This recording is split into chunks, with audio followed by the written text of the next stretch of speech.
Welcome back, and we're about to start the part of the course where we actually learn to program in C. Now, the basic thing that physicists do with computers is really just to do math, do calculations. So we're going to spend some time showing you how to do calculations. So we're going to start by building a new project. And we'll go through the steps of the new project because you're new to it. But eventually I'm going to be skipping those steps. We're going through them very quickly because I'll expect you'll have enough practice to know what I'm doing. So under File, we're going to have New Project, Microchip Embedded, Standalone. We want the PIC32 family, and our chip is a PIC32 MX 150 128B.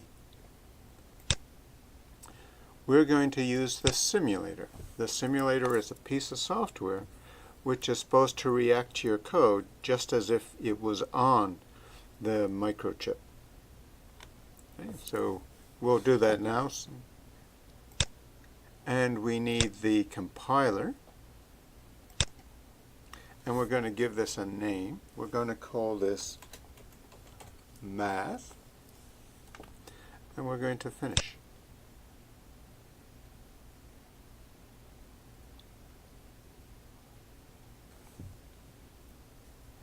Okay.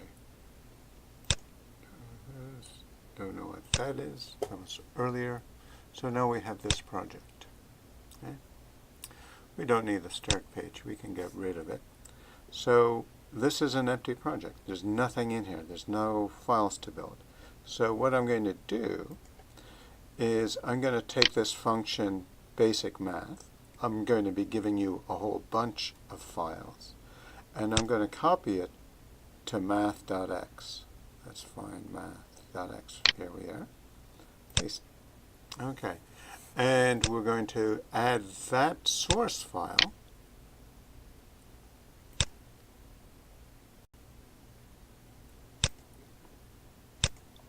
to the project. So it's right here. If we want to read what's in the file, we just double click, and now it pops up into this window. Alright, and it says I got some strange code in here. That is supposed to be a minus sign. Okay, so here's our program. Right? There's an error message right here. And it says unable to resolve the identifier. We'll talk about that in a moment. So the compiler is pretty nice. It already warns you if it finds any mistakes. But we're not quite finished with our building our project. Under Properties,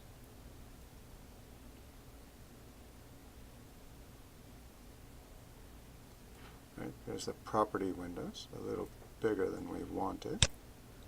Okay. Here, under preprocessing of messages, we're going to tell it we always want to look for things in the common directory. Open that, say OK, apply. And in the simulator, we want to be working at 8 megahertz, apply that. And we always want to be able to print to a window so that we can see what we're working with. We'll apply that and say OK. Those are the standard steps in any project that we build. So we're back here at this code, and it's saying it's got a problem. If I was to compile this now, it would essentially say this message: I do not know what you mean by A. So let's have a look a little about what's going on. Some of this is quite familiar to you from math classes. Right? I've got two numbers, 5 and 2, add them together, and put that in a variable called A. Well, the compiler doesn't know A is a variable until you tell it it's a variable. Okay? So to tell it it's a variable, we're going to say that it's a signed integer. That's an amount of memory space that's good for holding integers. And these guys look like integers. A, B, C, D, E. Every line of code in C must end in a semicolon. Right? Okay. And once I do that, after a while, right, it should be okay with this. When I actually build it, it won't complain anymore about these guys. Notice the comment again, semicolon at the end of each line. Okay. And with these variables that I've created here, I could give them initial values as well. So E could be, say, 10. I need an equal sign in there. Equals 10. So when you create a variable, you can give it an initial value. So that would work too. We'll be changing the values in the program, so it's not a problem. And so this is basically ready to go. We're going to use this icon here, which is Debug Main Project, or I could come here, Debug Main Project as well, to do this. The icons are a lot easier, so let's click on this and see what happens. So it's building, got our fingers crossed, hoping for. So it built successfully, so it's saying this is good C code. Not saying that it's C code that'll do anything properly, but when I get to the debugger console, it says no source lines were found at blah blah blah. That's the end of this program. And this is where the pick is different from a program you might have written on your PC. The programs we write are for computer chips. They're expected to run forever. Okay? If they go off, they should come back on when power is resupplied. So when we write our code, we're going to change this guy. So I'm going to come up here. This red spot closes the debugger. Okay? We're going to put in a new line of code here. While 1.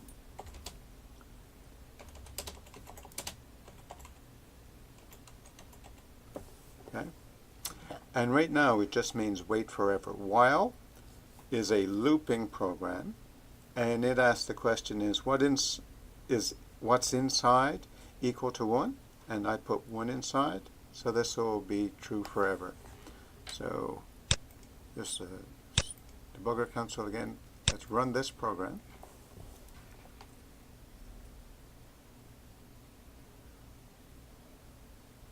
It builds successfully. Goes to the debugger. It's fine. It's happy. And I go to the simulator and it's running. No problem whatsoever. We've written our first program that does math. But it doesn't do math in a useful way for us. The reason for that is it's doing the calculations, 5 plus 2, and it's putting it in memory, but we want it to tell us what the results are. So we're going to need a function that outputs to the UART window.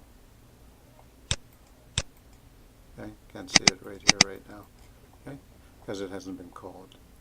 Okay, so I'm going to stop this, and I'm going to print out the result. There is a C function called printf, and it prints out whatever you want. Okay, and it'll print the values of these variables. The structure is a set of full quotes like that, then comma, and the list of the variables you want to print out. A, comma, B, comma, C, comma, D, comma, E. We want them to print out those variables. Not quite finished. This over here, we have to tell it what kind of variables they are. They're signed integers, so we're just going to do %i percent I, percent I, percent I, percent I. I've got 5% i's in here. I've got 5 variables. This one is for A, this last one is for E. It prints them assuming they're signed integers. Now, I could add a bit more to make this a little more useful. A equals, B equals, C equals, D equals, E equals. When it prints this, it'll print A equals, not percent I, but the integer value of A, and so on, all the way through. So that's how the printf function works. There's a little problem here. It says, look, I'm unable to resolve identifier printf. Printf is a function name, and it's simply asking, where is it defined? Printf is part of C, and in particular, it's in a folder or a library or sublibrary of C that's called standard input output. So to tell it to use that, we use number, include, and then the name of the file, stdio.h. So that's the library, the standard input library. And to tell it it's a C library and not something I made up, it needs these chevron quotes. And you'll show it's trying to show me some other ones as possible as at all. So this library has printf.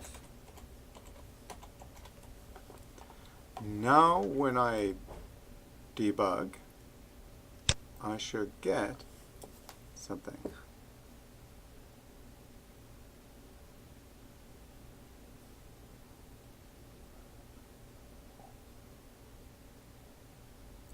So the debugger's launching, it's happy.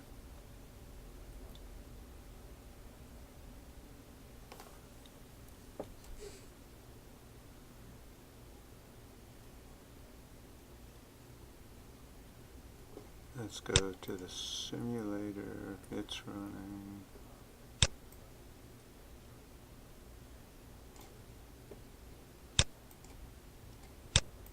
My output, yay!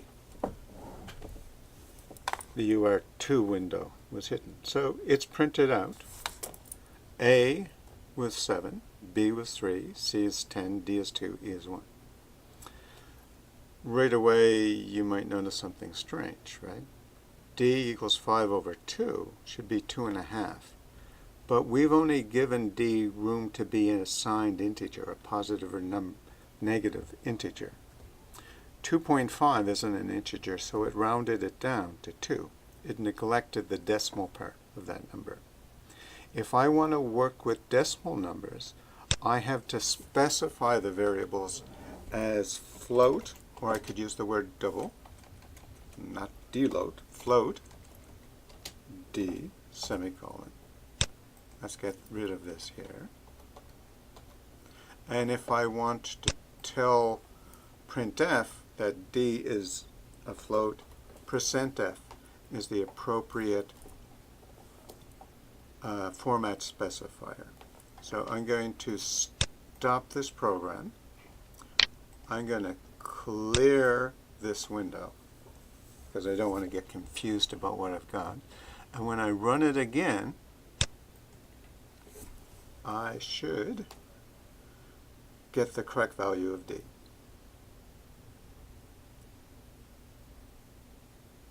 So, debugger's launched, it's happy, simulator's happy. Let's go to the window, and it's printed out, and now we see D as a decimal number, and it's 2.0000. That's not right, right? 5 over 2 should be 2.5000. That's mysterious to us. It's not mysterious to users of C compilers. The reason is that when you give an integer divided by an integer, the compiler assumes that you want it to be turned back to you as an integer. So it rounds. That's how the C compiler is set up. Well, what if we don't want it rounded? There's two things we can do. If you have a 5, you'd call it something like 5.0. That's one way of saying that this, in fact, is a decimal number, and it will give you back a decimal. But maybe you had two variables that you divided, and you can't change the value of the variable like that. So you do what's called a cast operation. So this cast operation says that number 5, treat it as if it's a decimal number. So I'm going to come back down here.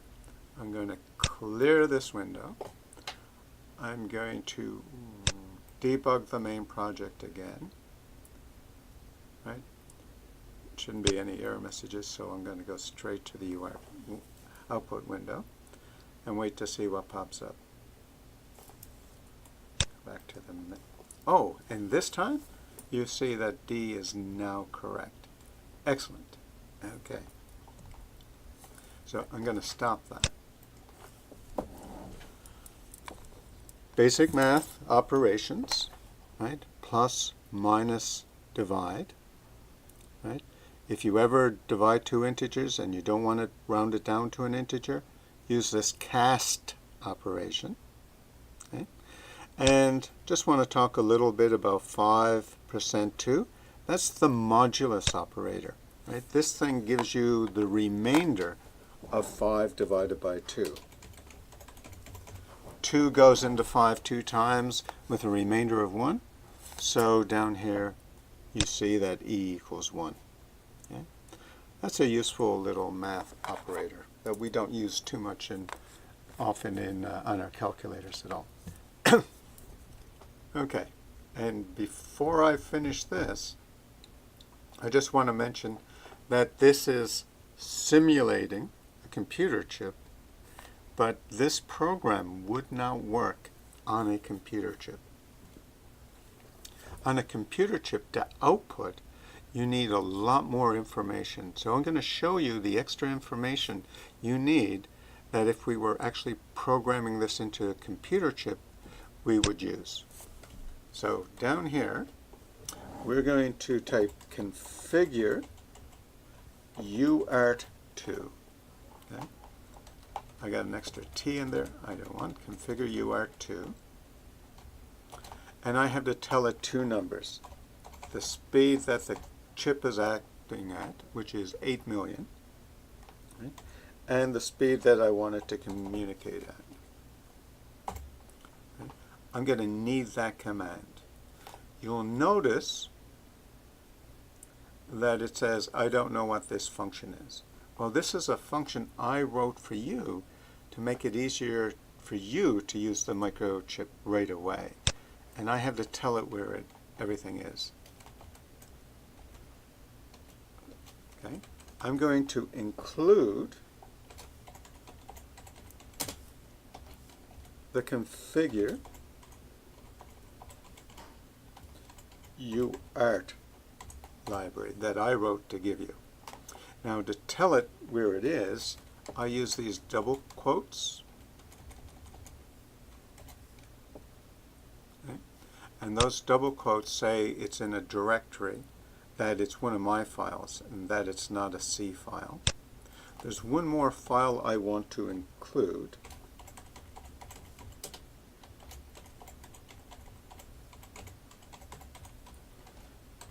And a little later we'll explain what it's for. So now these are two helper files. This configure UART2 is in here, and for it to find it, I have to include some existing items from the common. Okay, configuration bits and configure UART. Select.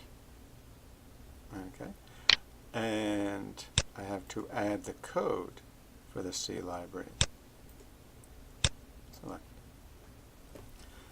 You'll be doing this just about every piece of code you write for me. Right? So you're going to have to get used to adding them in.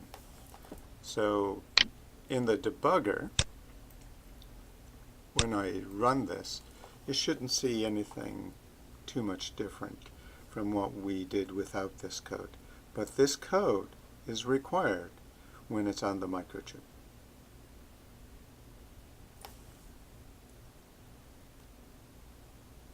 Simulator. There it is. Didn't affect anything. Okay. So, again, when you build projects for me, you're going to want these two lines in here. Anytime we use the printf, we're going to need to be able to use the functions that are in this library. In my header files, the two headers, and this configure uart.c source file. That's it for now. Thank you very much.